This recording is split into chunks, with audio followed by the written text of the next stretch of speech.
धिया पुता जब लेला हो जाए तो नहीं ते चली कौन बात जी है कुछ बात हमर बुढ़वा से की काका की हाल चाल कहन पूछो हो और सदा आभारी अहाँ सबके कोकनी ग्रामीण अहाँ सबके और सबसे केने गेलखिन अरविंद भाई जी भैया जाइत काल हम माइक जेबी में फंस के चल जेबे ना कर दिन नहीं बहुत बहुत आभार जे हमरा सब कलाकार के मौका देलखिन इस जगह दू शब्द बजे के और कृष्णा भैया हम आपका बहुत बड़ा फैन है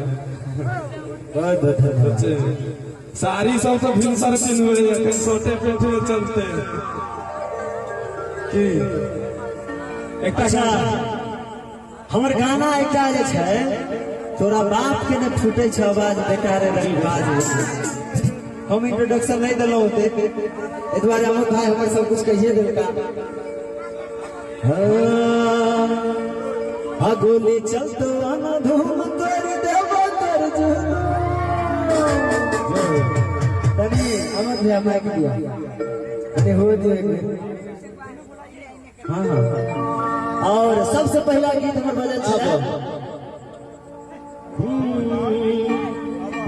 जिला दरभंगा में चले पगली हमारे शासन के पर शासन के इतने प्यार दुलार दिलिए इतने प्यार दुलार दिलिए पब्लिक उषा यादव बहुत बढ़िया कलाकार से मंच के उषा यादव थे कई को मंच पर जूनियर खेसारी लाल यादव वो कई को मंच पर और ये गाना हमर भी बहुत फेवरेट है तहां सबके बाप के न छूटे छ आवाज बेटारे रंगबाज बाज तो सुनबे करबे टाइप करी सी की भला हो भैया रे आओ बेटा जिला दरभंगा में चले पगली हमारे शासन के जाने पुलिस पर शासन के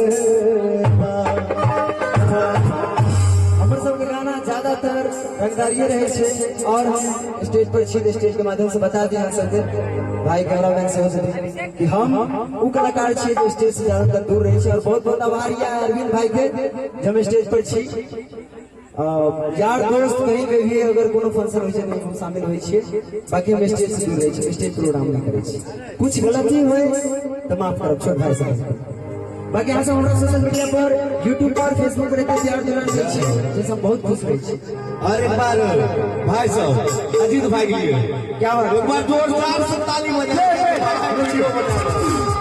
कहना है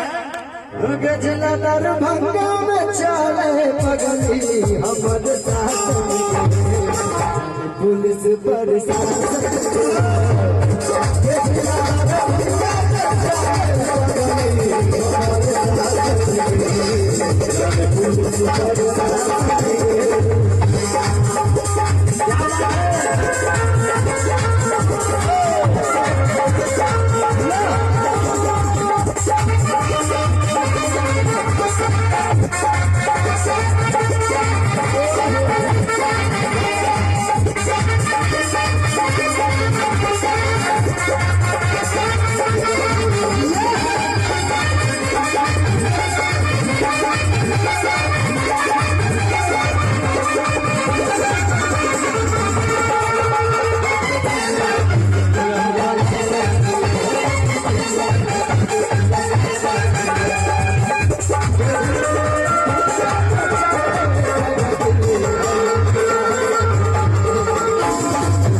ज्यादा इंस्टा पर रंगदारी सॉन्ग में जब गाड़ी कम बजे चले तो या वर्ड वायरल भेल छले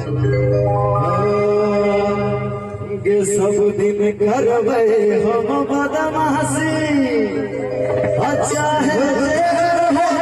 चाहे फांसी गे सब दिन करबै हम बदमाशी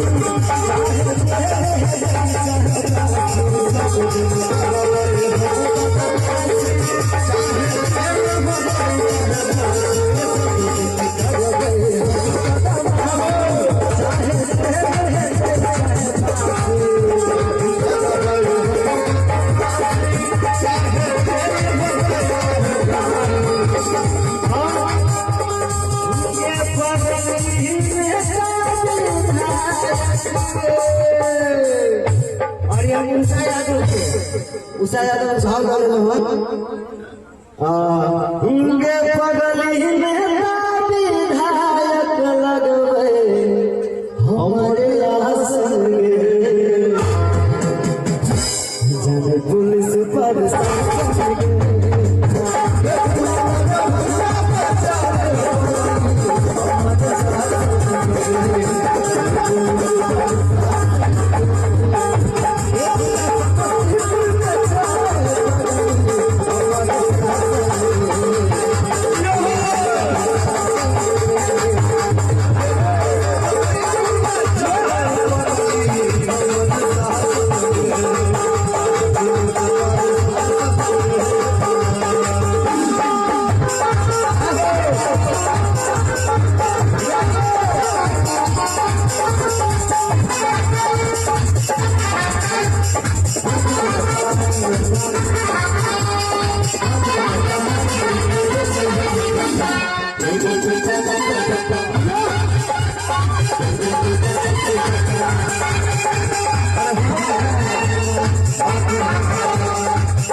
भैया एक बात कहियो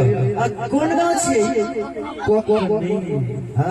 कोखनी में कसम कर लिया कभी अगर रीड लाग एक बार ताली हो जाए और साथ साथ में हसनपुर वाला के लिए हसनपुर वाला के लिए दोनों भाई साथ कोनी के छोरा जे करतो डा भाई बता मदद कर बहु अब जतो कह दो भाई से सहरसा में भजत मद हसनपुर के छौड़ा